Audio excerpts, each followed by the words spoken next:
Congratulations on reaching 50 episodes with the podcast. I know how much work goes into doing these things, so yeah, well done. Congratulations on 50 episodes. What an absolutely massive achievement. Congratulations, and here's to many more episodes and continued success. Thank you for creating such a wonderful resource for us all.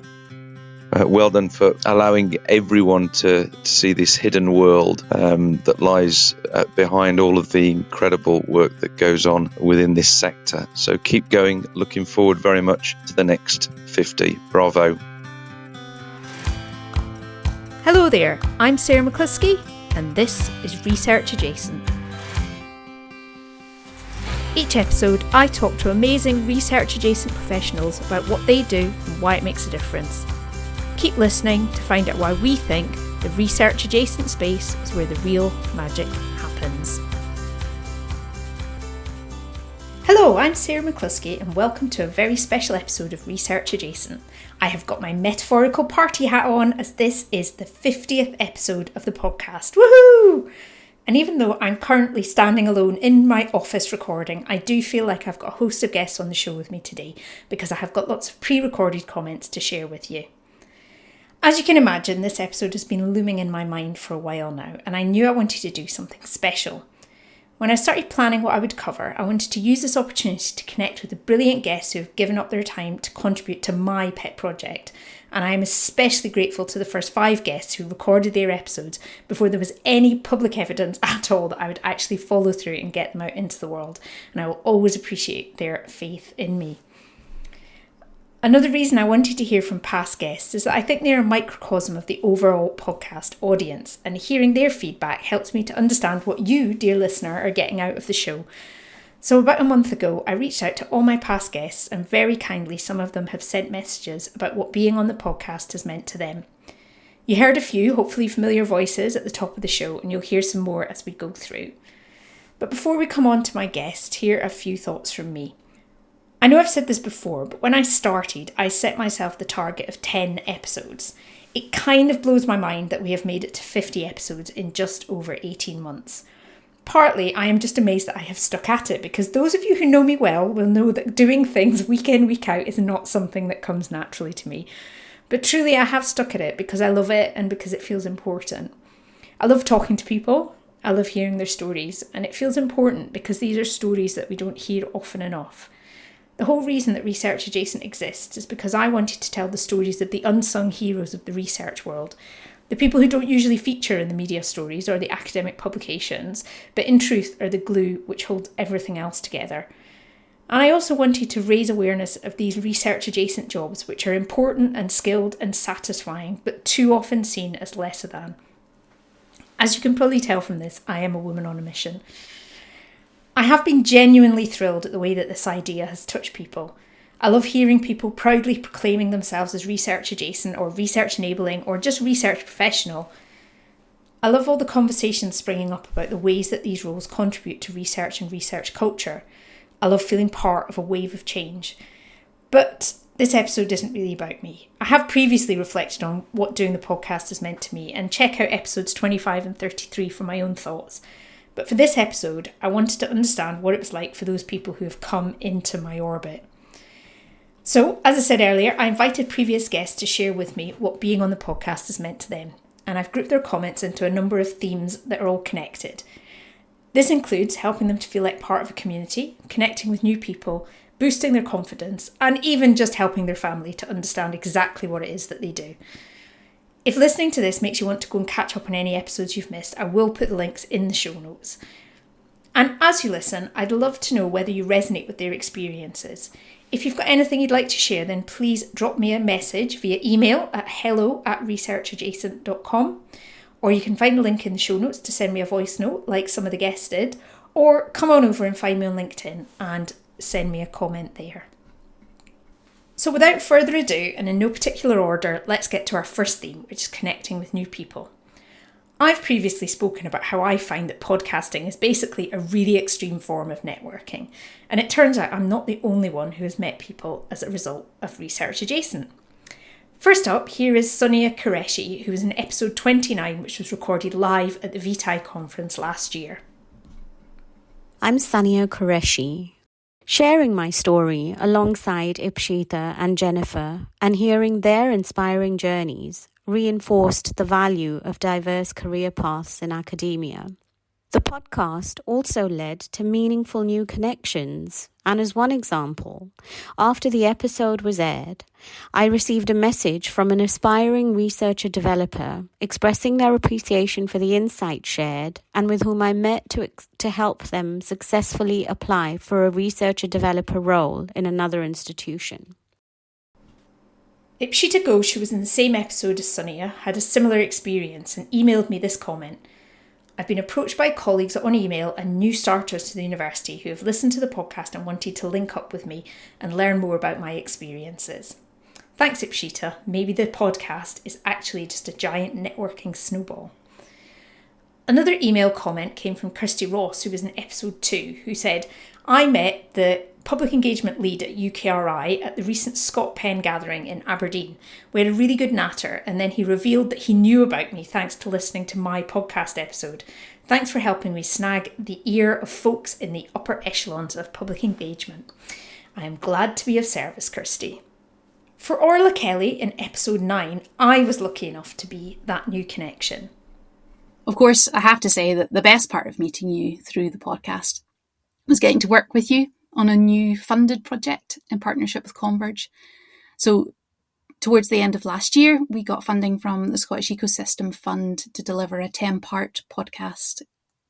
We called it the Academic Adventures podcast, where you interviewed academic entrepreneurs from across Scotland on their successes and their failures when it came to their spin-outs and startups. I think the Academic Adventures podcast is a really special project, and I am so delighted you were willing to jump into the deep end with it.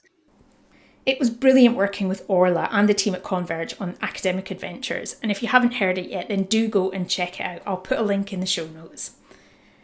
It hasn't just been about connecting with new people, though. John Elvin from episode 35 found that he had newfound celebrity status at work. He emailed, my colleagues at the Royal Society picked up on it and said, we have a celebrity working with us now. Their logic was celebrities do podcasts, John did a podcast, therefore John is a celebrity. John said that he found this comment very funny, and while the idea of celebrity status might have made him laugh, John also made me laugh with another comment that he sent. I shared the podcast link with my family. This was great. Both my daughter and my in-laws said that after listening to the podcast, they had a much better idea of what I actually do and have done in my jobs. And this tickled me because I did exactly the same thing with the first podcast that I was interviewed on. And yes, it did help my family to understand what I do too. The next common theme was self-reflection. Being interviewed for the podcast encouraged guests to think about not only how they describe what they do, but also how to make sense of their career journey.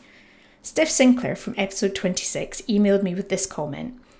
It was a great chance to reflect on my career and what I get out of being research adjacent, and how working at a charity now means that I feel closer to the research than ever before. Thanks, Steph. Claire Toogood from episode 45, Lorraine Coghill from episode 12, and Alice Can from episode 21 had similar thoughts. Here they are. Hi, I'm Claire Toogood, and I was interviewed for episode 45 of Research Adjacent. Recording my own episode with Sarah was great. It made me pause and reflect, which is always a good thing and something that I don't always do enough of. You challenged me to actually do something which I don't think we do a lot of in this space, and that's to take that time to reflect upon ourselves and what we do and why we do it. This is Alice Can. I've been thinking now about the experience and how it was a wonderful opportunity to reflect on my job and how it relates to research and on my aspirations. I liked preparing for the questions that I know you ask in many podcasts. In particular, the magic wand question is a lovely one. It also made sense to me that business relationships manager and self-confessed extrovert Simon Cutler of episode 22 would reflect on the importance of his professional friendships. The podcast really gave me an opportunity to reflect on, a really interesting and exciting career, but more importantly, to reflect on some of the friendships, professional friendships that had been developed over that time. And I've thoroughly enjoyed listening to some of the individuals that I recommended. As Simon mentions, he's responsible for a number of other guests appearing on the podcast. He introduced me to Jonna Elvin, who we've recently heard from, Emma Perfect from episode 31, and Hamish McAlpine from episode 28. So you and I have both benefited from Simon's professional friendships too. Now we come on to embracing the term research adjacent. As well as reflecting on what they do, guests also find themselves reflecting on how they fit into the research world. You can imagine how thrilled I was to hear that some people have taken the term research adjacent and run with it, finding that it's a better way of encapsulating what they do. First up, here's Jenny Brady from episode 16. Hello, I'm Jenny Brady, and being welcomed on the Research Adjacent podcast was a genuine turning point for me in many ways. Firstly, the language, and I don't mean swearing. I mean the insightful way to finally describe what I do in a unified way. I am a research adjacent specialist, and I'm part of a really important community of people who make fantastic things happen in research world. You and me both, Jenny. John Elvin commented by email that I have shamelessly taken up the phrase research adjacent as a descriptor. It's a perfect encapsulation of where a lot of valuable work goes on to enable research to happen, which is not obvious to anyone who is not doing it. You don't have to convince me, John. And here's Alice Kahn again. I've liked seeing the similarities and differences with other research adjacent professionals. I've learned so much about the different people working in research adjacent jobs. And it's also interesting to think now about how the world has changed and how I've changed. And I think my confidence and my use of the word research adjacent, I love how it's become a regular part of my life. Alice was not alone in noticing that the podcast contributed to building confidence. A number of other guests mentioned this too. Via email, Ipshita Ghosh, who was part of the episode 29, the live one recorded at the Vitae conference, said, I was quite nervous initially, as it was my first time being on a podcast. I think it was an excellent exercise in public speaking too, and your professionalism and support really helped to make the experience a very positive one for me. Thanks, Ipshita, that's lovely. Freelancers Jenny Brady and Sam Andrews from episode 43 both found that taking the leap to talk about their work more publicly was a huge confidence boost. First, here's Jenny. Since I became self-employed after being part of a high-profile university for 12 years, talking about the impact my work has and the joy that can bring me made me grow another foot taller, and I'm already 6 foot. My shoulders went back and I was able to feel the confidence in my intentions and ambitions. The podcast helped to evidence that the work we do is recognised and celebrated, and that's a genuinely glorious feeling. And now this is Sam.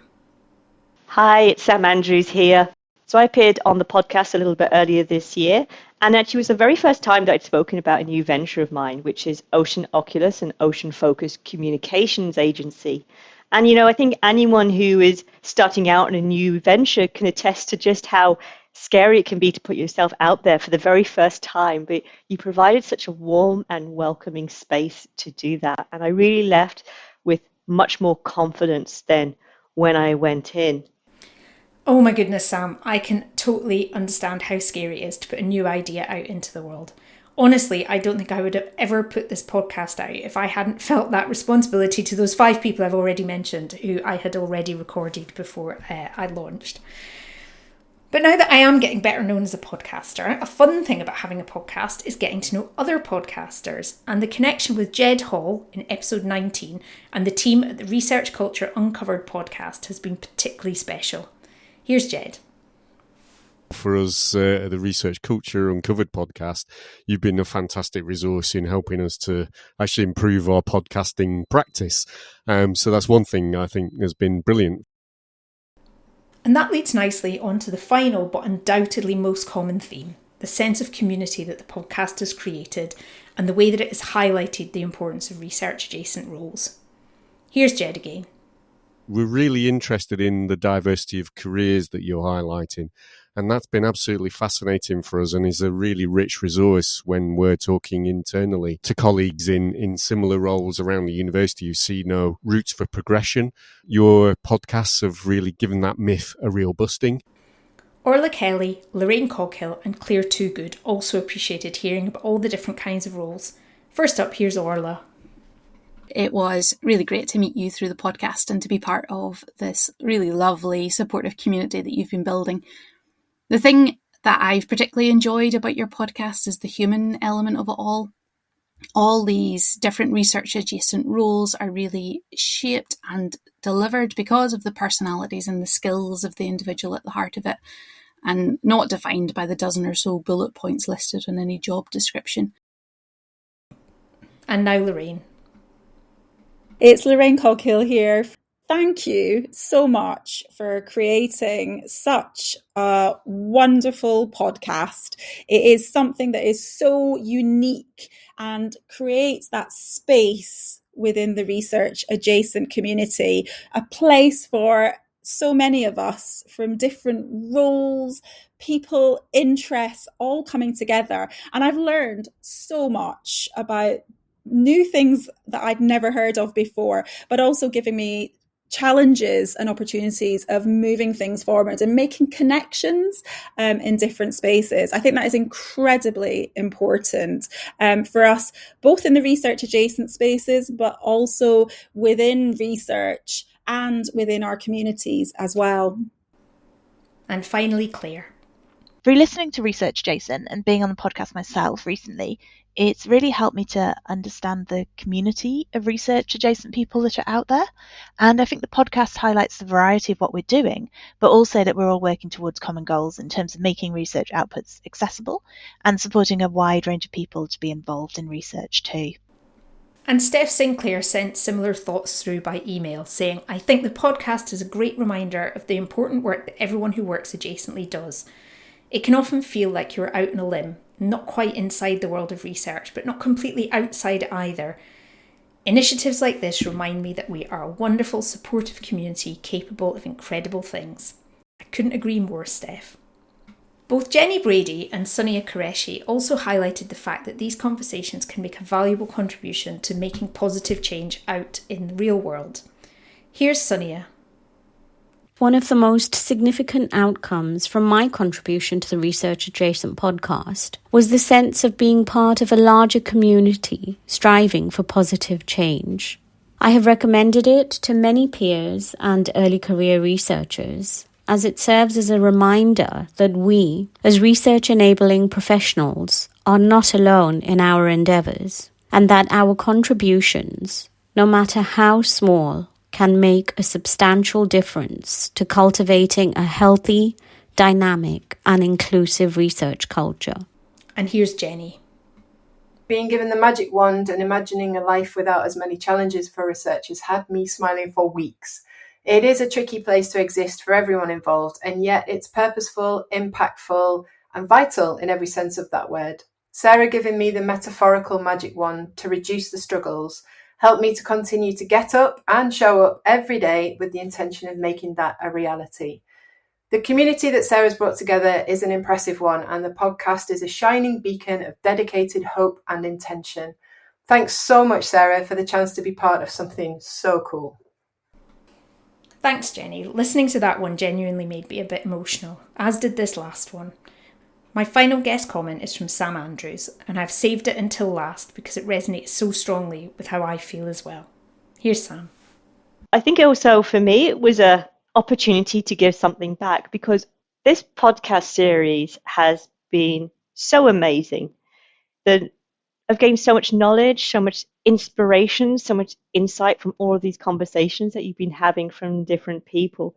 And just having that sense, of being part of a community of research adjacent professionals. That's exactly what it is. And I think you've done that so well. And I'm very grateful to have had the opportunity to give something back to something that has given me so much. Like Sam, I feel so lucky to have this opportunity to give something back. I've learned so much and I've met so many wonderful people. Listening back to these comments made me very emotional at times. I am hugely grateful for all the good wishes and the valuable insights. It helps me to keep going when I'm sat alone here in my garret wrestling with show notes and social media posts. And with that encouragement, I will keep going. Who knows how many episodes I'll get to, but I'll definitely keep going for now. I have some ideas for some things that might come up in the future, and maybe, just maybe, we can make it to 100 episodes. Another thing that makes me do a little happy dance is knowing that people are listening. So I'd love to hear about which episode theme you resonated with most. Have you met new colleagues through the podcast or embraced being research adjacent? Have you found a community of like-minded peers or found yourself reflecting on your current role or your aspirations? If so, please email me at hello@researchadjacent.com or click the link in the show notes to send me a voice note, or even you could go to LinkedIn, share the episode, tag me and tell me what you thought. In the meantime, thanks to Alice Cam, Claire Toogood, Kirsty Ross, Jed Hall, Jenny Brady, Lorraine Coghill, Orla Kelly, Peter Barker, Sam Andrews, Sonia Qureshi, Simon Cutler, Ipshita Ghosh, Steph Sinclair and John Elvin for taking the time to contribute to this episode. Thanks to you for listening, whether this is your first episode or your 50th. I appreciate you so much. Until next time, bye for now.